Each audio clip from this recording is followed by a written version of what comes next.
Assalamu alaikum dear viewers. In this video, I am going to discuss assertive to interrogative. I mean that sensing sentence.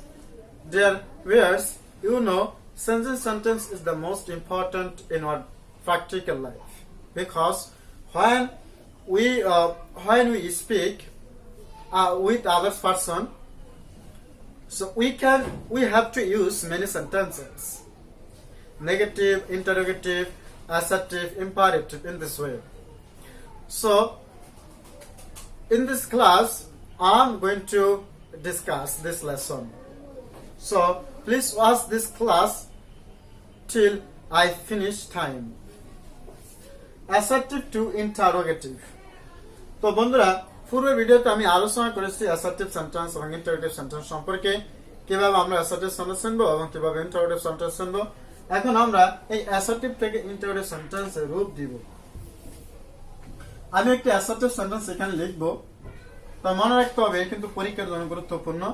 এখন আমি এখানে একটি assertive sentence লিখবো। He is teaching English.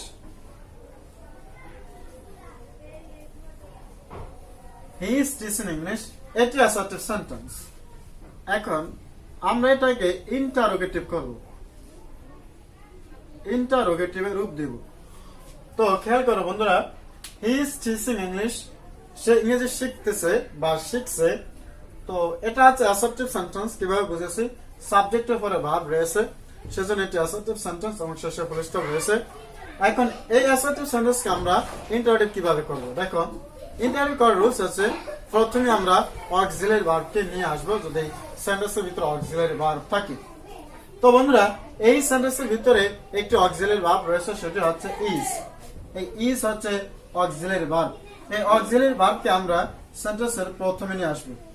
Auxiliary ভার্বকে আমরা সেন্টেন্সের প্রথমে নিয়ে আসবো, অর্থাৎ আমরা লিখে দেব ইজ, তারপরে হি, TACHING, টিচিং। এরপর আমরা লিখব ইংলিশ। শেষে আমরা অবশ্যই প্রশ্নবোধক চিহ্ন দিয়ে দেব। তাহলে ইজ ইট টিচিং ইংলিশ, সে কি ইংরেজি শিখতেছে বা সে কি ইংরেজি শিখছে, এরকম। তাহলে বন্ধুরা, এই কিন্তু অ্যাসার্টিভ থেকে ইন্টারোগেটিভ হয়ে গেছে। আমি আরেকটা সেন্টেন্স লিখে দেখাই, সহজে বোঝার জন্য একটি সেন্টেন্সটি আমি তোমাদেরকে দেখাতেছি।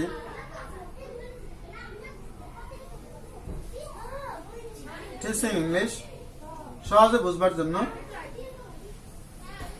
এখন হি ওয়াজ টিচিং ইংলিশ, আমি বলেছিলাম সাবজেক্টের পরে যদি কোনো অক্সিলারি ভার্ব থাকে অথবা সেন্টেন্সের ভিতরে যদি কোনো অক্সিলারি ভার্ব থাকে, ইন্টারোগেটিভ করার সময় ওই অক্সিলারি ভার্বকে আমরা সেন্টেন্সের প্রথমে নিয়ে আসবো। সেন্টেন্সের প্রথমে নিয়ে আসবো। এখানে অক্সিলারি ভার্ব হচ্ছে ওয়াজ, আর এখানে রয়েছে হি। তারপরে আমরা সব ঠিক থাকবো, TEACHING, টিচিং। এরপরে ইংলিশ। শেষে আমরা অবশ্যই প্রশ্নবোধক চিহ্ন দিয়ে দেব। সরি, এখানে প্রশ্ন হবে। ওয়াজ ইট টিচিং ইংলিশ, সে কি ইংলিশ শিখতেছিল। এবার বন্ধুরা, আমরা আরেকটি সেন্টেন্স দেখব। আমরা আরেকটা সেন্টেন্স দেখি, 3 নম্বর একটা সেন্টেন্স দেখি। He has taught, taught English. তো বন্ধুরা, একটু খেয়াল করো, প্রথমে একটু মিস্টেক করেছি। এটি কোনো মিস্টেক করিনি, বাকি অর্থ একটু ভুল করেছি। অর্থাৎ ইজ টিচিং ইংলিশ, ইংলিশ শিক্ষা দিচ্ছে, আর ইজ টিচিং ইংলিশ, সে ইংলিশ শিক্ষা দিচ্ছে। আর এখানে হচ্ছে ইজ টিচিং ইংলিশ, সে ইংলিশ শিক্ষা দিচ্ছিল। আর ওয়াজ হি টিচিং ইংলিশ, সে ইংলিশ শিক্ষা দিচ্ছিল, এই অর্থে আমি ভুল করেছি। আর হি হ্যাজ টট ইংলিশ, সে ইংলিশ শিক্ষা দিয়েছে, সে ইংলিশ শিক্ষা দিয়েছে। বন্ধুরা, এগুলো আমরা কথোপকথন করার সময় ব্যবহার করতে পারি। এখন এই অ্যাসার্টিভ সেন্টেন্সকে আমরা ইন্টারোগেটিভ করব কিভাবে? এই অক্সিলারি ভার্ব, হ্যাজ কিন্তু কি অক্সিলারি ভার্ব, এই অক্সিলারি ভার্বকে আমরা প্রথমে নিয়ে আসবো। হ্যাজ হোক অথবা হি হোক, অক্সিলারি ভার্ব থাকলে আমরা ইন্টারোগেটিভ করার সময় ক্লাস সেন্টেন্সের প্রথমে নিয়ে আসবো। সেজন্য এখানে লিখবে has he taught, taught English, অবশ্যই আমরা শেষে প্রশ্নবোধক চিহ্ন দিয়ে দিব। তাহলে হ্যাজ হি টট ইংলিশ, সে কি ইংরেজি শিখেছে, সরি সে কি ইংরেজি শিক্ষা দিয়েছে। তো বন্ধুরা এই হচ্ছে তোমাদের অ্যাসার্টিভ টু ইন্টারোগেটিভ সেন্টেন্সের বিভিন্ন রূপ। আমি আরো কিছু রূপ তোমাদেরকে এই ক্লাসে দেখিয়ে দিচ্ছি যাতে করে কোনো সমস্যা না থাকে অ্যাসার্টিভ থেকে ইন্টারোগেটিভ করার জন্য। এবার আমরা লিখবো, আমরা পার্সন চেঞ্জ করি। এবার 4 নাম্বার লিখলাম উই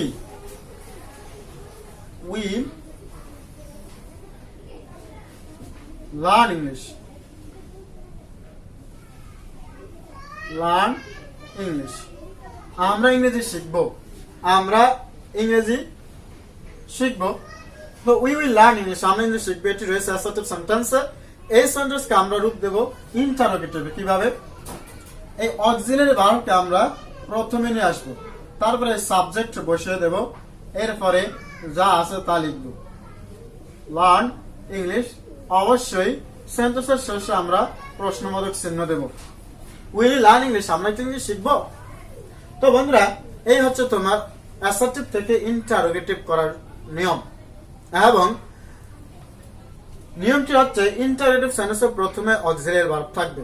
আমি একটি সেন্টেন্সে সবগুলো নিয়ে আসি, আলাদা আলাদা লিখলে অনেক সময় যায়, সেজন্য আমি একটি সেন্টেন্সে নিয়ে আসি। মনে করো they can, they should,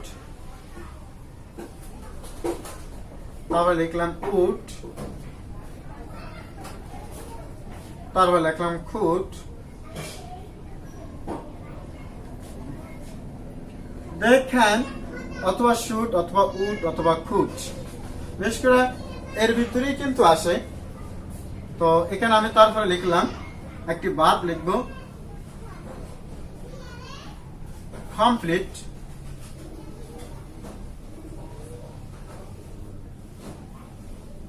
complete,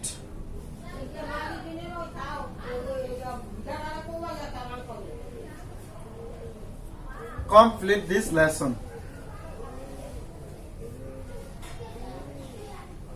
এটি হচ্ছে অ্যাসার্টিভ সেন্টেন্স। এই সেন্টেন্সকে আমরা ইন্টারোগেটিভ করব।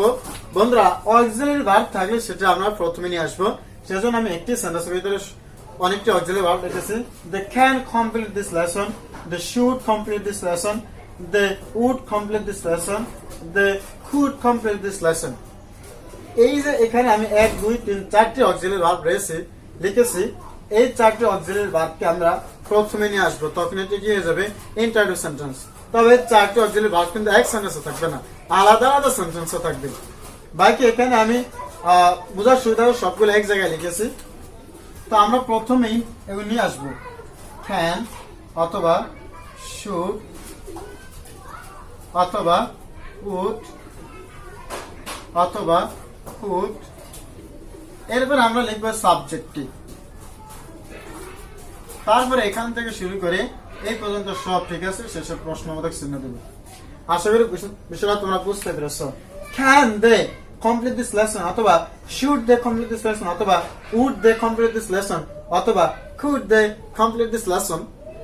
এইভাবে হচ্ছে অ্যাসার্টিভ থেকে ইন্টারোগেটিভ সেন্টেন্সে রূপান্তর। তো বন্ধুরা এখন এতক্ষণ আমরা শিখলাম, যদি অক্সিলারি ভার্ব থাকে কোনো বাক্যের ভিতরে, ওই অক্সিলারি ভার্বকে আমরা প্রথমে নিয়ে আসবো, এরপরে সাবজেক্ট, শেষে প্রশ্নবোধক চিহ্ন, মাঝে সবকিছু ঠিক রেখে। এটা শিখলাম অক্সিলারি ভার্ব থাকলে। যদি অক্সিলারি ভার্ব না থাকে তাহলে আমরা সেই ক্ষেত্রে কি করব। এখন আলোচনার বিষয় হচ্ছে সেটি, যদি অক্সিলারি ভার্ব না থাকে, আমি একটি সেন্টেন্স লিখবো without auxiliary verb. Auxiliary verb ছাড়া আমি একটি এখন সেন্টেন্স লিখব। মনে করো people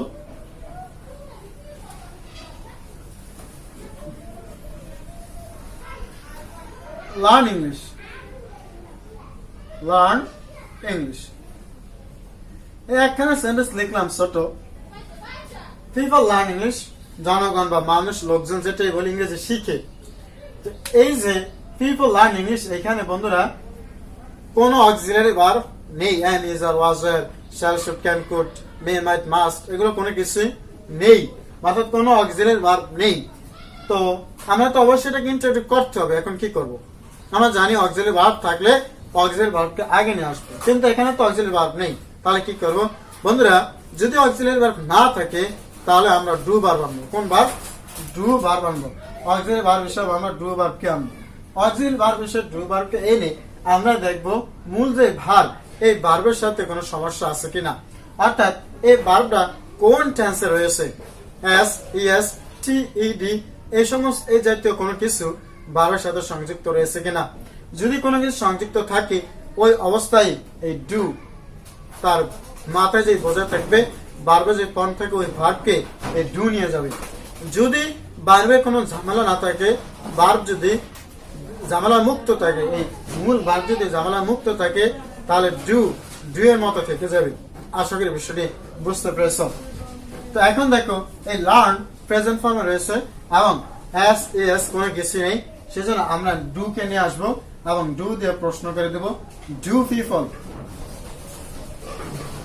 লার্ন লার্ন ইংলিশ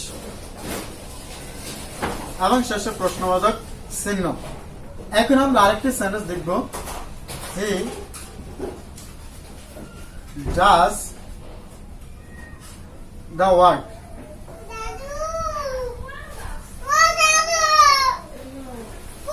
এটা assertive sentence. He does the work, সে কাজটি করে।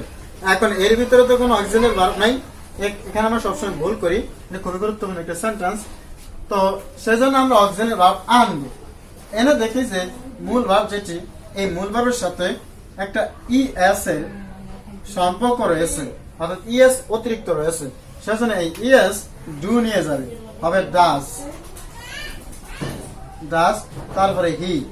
এখন এখানে যে ডু রয়ে গেছে সেই ডু আমরা এখানে লিখে দেব, ডু দ্য ওয়ার্ক। শেষে প্রশ্নবোধক চিহ্ন। তো বন্ধুরা এই ডু হচ্ছে প্রিন্সিপাল ভার্ব আর এই ডু হচ্ছে অক্সিলারি ভার্ব। এবার আমরা আরেকটি সেন্টেন্স লিখব। We finished.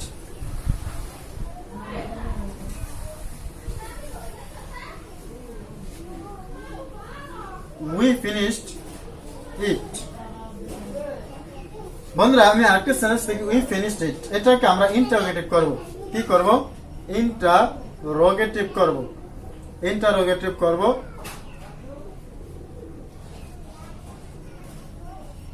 এটিকে আমরা কি করব? ইন্টারোগেটিভ করব। কিভাবে?